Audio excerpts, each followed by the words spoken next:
wabarakatuh. Bismillahirrahmanirrahim. Alhamdulillahi rabbil alamin. Wa bihi nasta'inu ala umurid dunya waddin. Sini. Wassalatu wassalamu ala asyrafil anbiya'i wal mursalin. Sayyidina wa habibina wa syafi'ina wa qurrati a'yunina wa maulana Muhammadin wa ala alihi wa ashabihi wa dzurriyyatihi ajma'in, amma ba'd. Ashhadu an la ilaha illallah wa ashhadu anna Muhammadar Rasulullah wa ufawwidu amri ilallah. Innallaha basirum bil ibad. Hasbiyallahu la ilaha illa huwa alaihi tawakkaltu wa huwa rabbul arsyil azim. Qala Allah ta'ala fi kitabihil karim hikayatan an nabiyillahi Musa alaihi salam. Rabbi syrah li sadri wa yassir li amri wahlul 'uqdatam min lisani yafqahu qawli. Para asatidzah, para ibu-ibu sekalian, hafizoni wa hafizakunallah.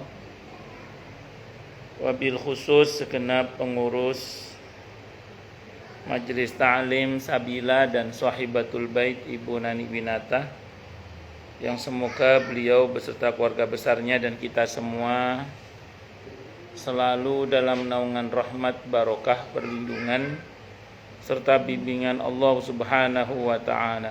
Amin, Allahumma amin, insyaallah.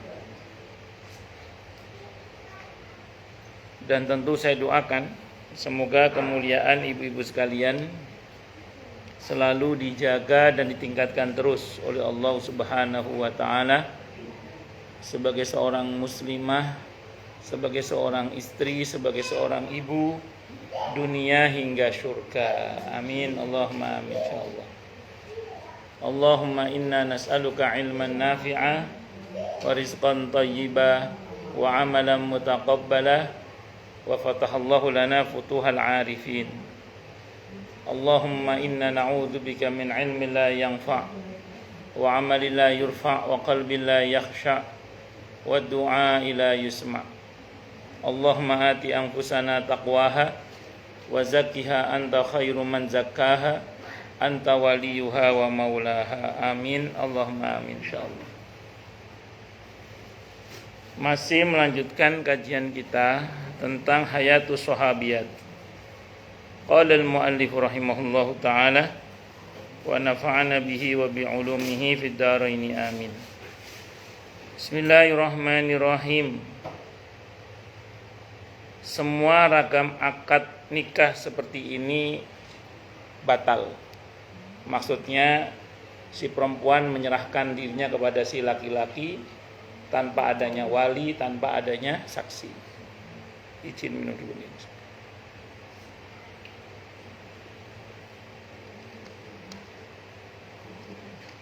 Kalau batal berarti tidak punya implikasi hukum. Al-butlanu la athara fil hukmi. Berarti tidak menjadikan yang bersangkutan berstatus sebagai suami istri, karena sesuatu yang batal itu tidak punya implikasi hukum. Bahkan itu termasuk zina tulen. Di Bandung itu saya baca di beberapa media ya, kesaksian para dokter kulit dan kelamin. Itu banyak orang yang berhijab dan bercadar, biasanya pak hitam pakaiannya, monggo Bu Joko, Bu Mas Turah, tapi mengidap penyakit kelamin. Iya, karena ternyata mereka ikut aliran Syiah itu dengan nikah mut'ahnya itu. Nikah mut'ah itu yang mirip-mirip itu tadi, kawin kontrak. Nah, justru karena memang itu akad yang tidak benar, maka dampaknya mirip zina. Memang dampaknya mirip zina. Mau kawin kontrak, ngontraknya sakarepe sing ngontrak. Iya. Bisa sehari, bisa sebulan, bisa sepekan, bisa setahun. Kenapa? Iya, makanya kan ini semacam mirip dengan perzinahan itu. Yang pada akhirnya memang beberapa pelaku nikah mut'ah itu naudzubillahi min syarri dzalik kena penyakit kelamin itu. Naudzubillahi min syarri dzalik. Ya saya nggak tahu detail aturannya, tapi seperti itulah yang terjadi. Walaupun saya pernah sampaikan di sini, saya baca dalam fikih sunat saya sabik di bab tentang hudud, terutama hudud zina itu ya. Orang yang melakukan akad nikah dengan akad yang masih disengketakan di antara para ulama itu tidak bisa dikenai hudud gitu. Misalnya gini ya, misalnya ada satu wilayah yang menggunakan hukumnya bermadzhab Syafi'i misalnya gitu. Sementara di antara warga negaranya itu ada yang bermadhab Hanafi misalnya gitu ya. Sehingga dia bisa nikah dengan wanita yang rusydah, yang sudah cerdas itu hanya menggunakan saksi tanpa menggunakan wali. Atau menggunakan kaul, walaupun kaul yang lemah dari sebagian para ulama,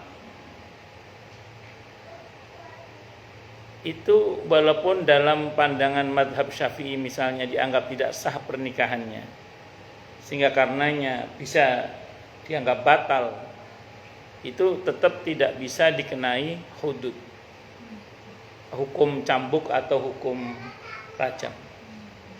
Kenapa? Karena itu masih dalam ranah khilafiyah di antara para ulama. Kecuali yang ulama boleh dikata sepakatlah bahwa itu adalah batil. Mana contohnya? Itu kemarin yang ada ide dari dosen seorang doktor di Jawa Tengah itu.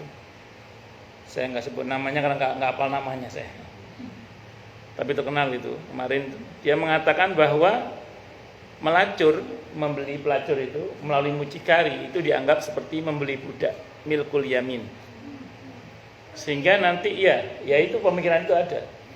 Sehingga kemudian kalau misalnya dia datang ke mucikari atau germo, terus dia beli pelacur untuk dizinai itu dianggap bukan zina karena dianggap seperti budak belian. Ini jelas nggak benar ya. Akhirnya kan ada orang yang berseloroh kan dia punya anak perempuan. Mau nggak anak perempuannya digitukan dengan dalih? Iya, asal suka sama suka tapi syaratnya. Mau nggak anak ini gitu kan? Pasti tidak mau lah. Iya. Nah, yang begini-begini ini jelas tidak benar. Ulama sepakat tidak boleh. Kenapa? Karena di masa Nabi pelacuran itu sudah ada. Dan modelnya ya mau kayak gitu diantaranya gitu. Aktivitas melacur sama menikah itu kan sama. Bedanya di mana? Di akadnya kan? Iya, di akadnya itu. Itu seperti itu. Makanya hati-hati. Setan menghias-hiasinya untuk mereka dan dia akan menempatkan semua yang terlihat di sana ke dalam kerugian di dunia sebelum ditimpa dengan siksaan akhirat. Kecuali jika dia mau bertaubat dan taubatnya diterima oleh Allah. Lantas Allah menganugerahkan kasih sayang dan ampunan kepadanya. Kalau terlanjur terjadi bagaimana? Taubat, minta ampun kepada Allah. Kalau taubatnya diterima, insya Allah tidak akan dibalas nanti di akhirat, alias dimaafkan, diampuni oleh Allah. Dan di dunia pun insya Allah juga tidak akan dibalas. Namun begini ya, zina tadi yang saya katakan zina tadi itu termasuk perbuatan yang dampaknya tidak hanya dunia, tidak hanya akhirat, tapi juga dunia. Ya fakta di lapangan sebagian terlanjur kena dampak dunianya. Ada yang memang terdampak dalam pengertian diazab, atau terdampak dalam arti kena kena dampaknya. Bukan karena diadab, tapi karena kena dampaknya murni. Contoh, pernah saya nonton di Najwa Shihab itu, kalau saya nggak salah di Najwa Shihab, beberapa bapak-bapak dan ibu-ibu yang baik-baik maksudnya, tapi mengidap virus HIV/AIDS. Terus ditanya, ibu kenapa bla bla bla. Kata ibu ini, suaminya, jadi suaminya itu dinas di luar kota atau di mana gitulah. Rupanya dia melacur dengan seorang pelacur yang terindikasi terinfeksi virus atau memang kena AIDS itu. Nah, terus kemudian dia pulang, ya, dia kan zinanya gak ngomong-ngomong, kalau ngomong digerebek. Rupanya begitu dengan istrinya. Akhirnya istrinya terinfeksi juga enggak? Iya. Rupanya hamil dia. Iya, anaknya kena juga. Ya itu seperti itu. Sekarang banyak lagi HIV. Naudzubillah. Kalau sekarang kan tidak hanya dari itu, Bu. Dari jarum-jarum itu. Sama itu LGBT itu. Naudzubillah min syarri dzalik. Naudzubillah min syarri dzalik. Semoga selamat kita semua. Amin.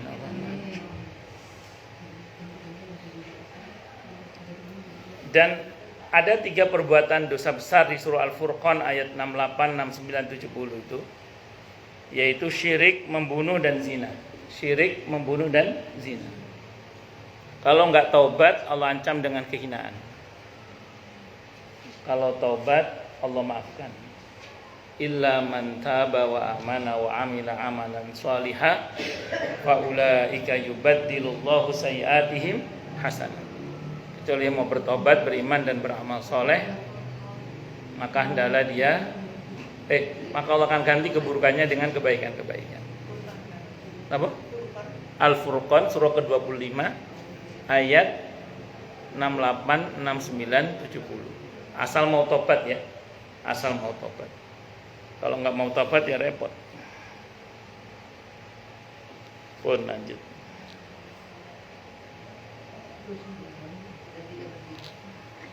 Ya, ada. Ya, ada Bu ya? Ya. Ada 3 perbuatan dosa besar. 68 sampai 70. Nabi kita Muhammad sallallahu alaihi wasallam bersabda, ayyuma imra'atin nakahat bi ghairi idni waliha fanikahuha batilun fanikahuha batilun fanikahuha batilun. Wanita manapun yang menikah dengan tanpa izin walinya, maka nikahnya batil, nikahnya batil, nikahnya, maka nikahnya batil, batal. Beliau juga bersabda, tidak ada nikah kecuali dengan adanya wali dan 2 orang saksi yang adil, dan nikah ila bi waliyin wa bi syahidai adlin. Saya ulang tadi, memang lengkapnya nikah itu ada wali, ada saksi, dan ada mempelai pria dan wanita asli. Harus asli ya, wanita asli, pria asli harus, tidak boleh yang abal-abal. Dan masing-masing sedang tidak sedang berstatus sebagai yang dilarang menikah, seperti bukan mahram, bukan saudara sesusuan. Si istri tidak sedang sebagai istri orang lain, atau tidak sedang dalam masa iddah. Si suami istrinya belum 4 gitu. Yang betul, kalau udah 4 tak boleh nikah lagi. Kok kuotanya udah habis. Oh lanjut. Nah, itu. Tapi kalau misalnya pakai wali, nggak pakai saksi, Imam Malik membenarkan masih. Pakai saksi, tidak pakai wali, Imam Hanafi masih membenarkan. Tapi ada syaratnya kalau yang itu. Syaratnya wanitanya sudah dewasa. Maksudnya pemikirannya sudah dewasa, gitu. Terus kemudian yang kedua, ngerti lah, sudah ngerti itu. Jangan yang masih capi-capian. Apa namanya capi-capian? Jadi emang jadi yang memang sudah rusda itu cerdas ya. Sudah kalau kata madzhab Hanafi gitu. Wong bisnis saja dia bisa, apalagi cuman ngurus dirinya terkait. Nah, itu sudah punya kemandirian lah atau apa. Wis ngerti itu namanya rusdah. Nah, kemudian yang itu monggo. Semoga diberi panjang umur yang barakah ya. Siapa lagi?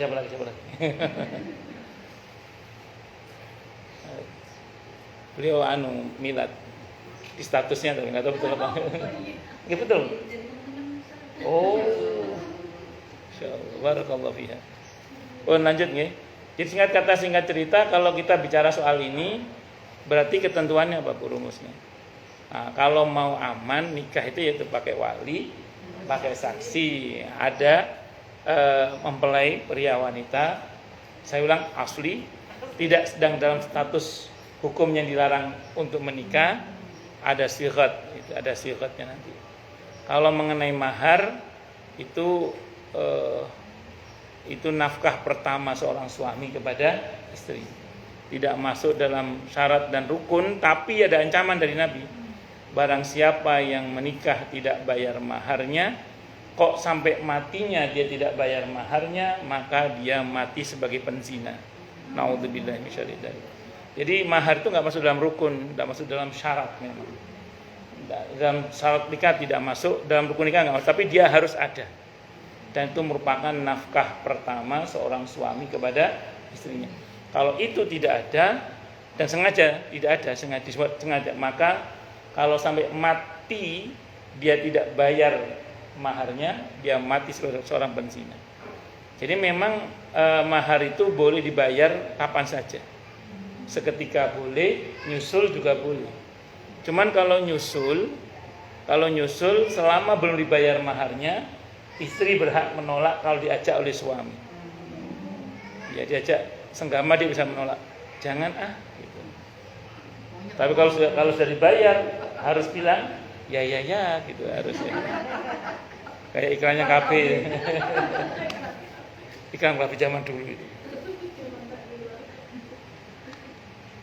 Kenapa Bu Desi tadi ngomong apa? Oh gitu. Nah, kalau mahar dihutang gimana? Kalau mahar dihutang boleh, nggak apa-apa, boleh. Ya tadi harus bayar. Kalau nggak dibayar nanti kalau dia sampai mati atau sampai cerai nggak dibayar, maka dia status hukumnya sebagai penzina. Ya nggak bayar itu.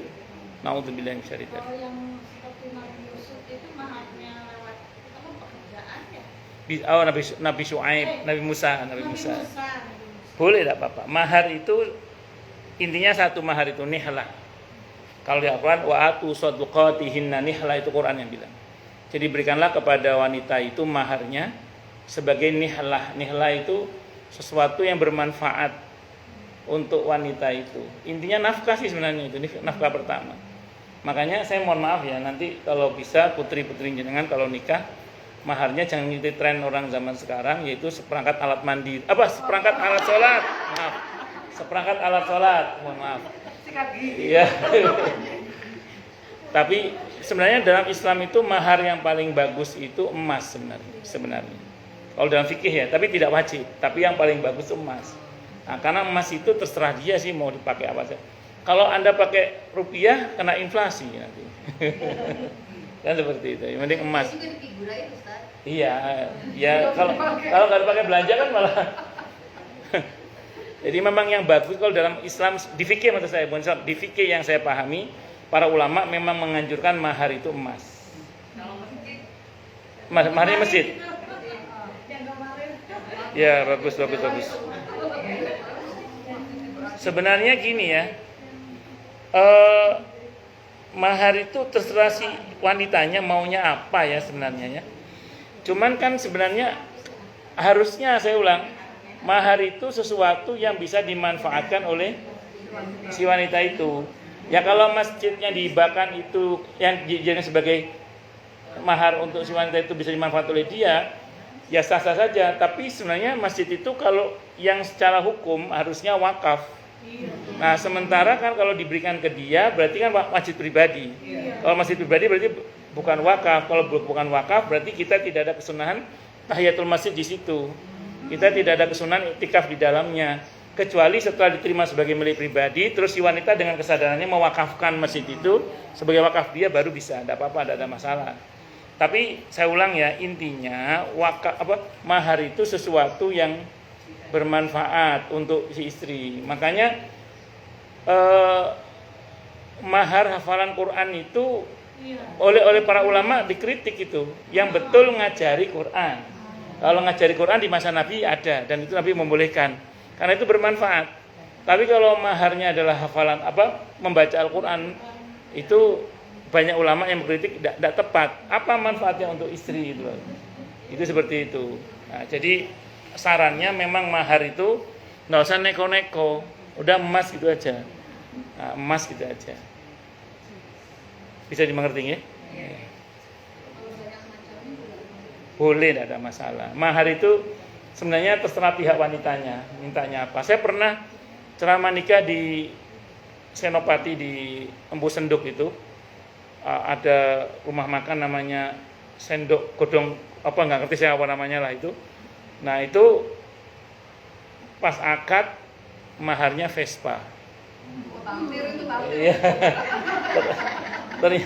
Ternyata istrinya memang seneng Vespa. Iya.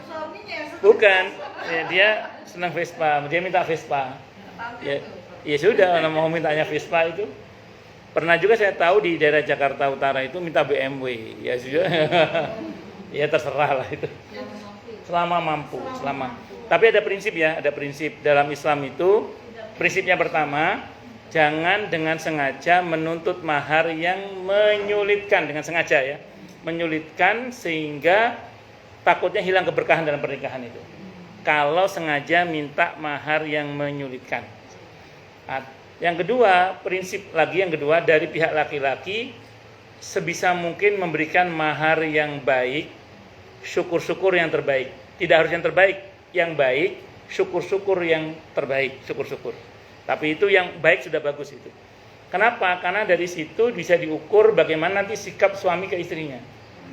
Karena itu nafkah pertama. Kalau sudah maharnya saja, disengaja jelek, padahal dia mampu memberi yang baik, jadi dia ngasih yang buruk, padahal dia bisa memberi yang baik.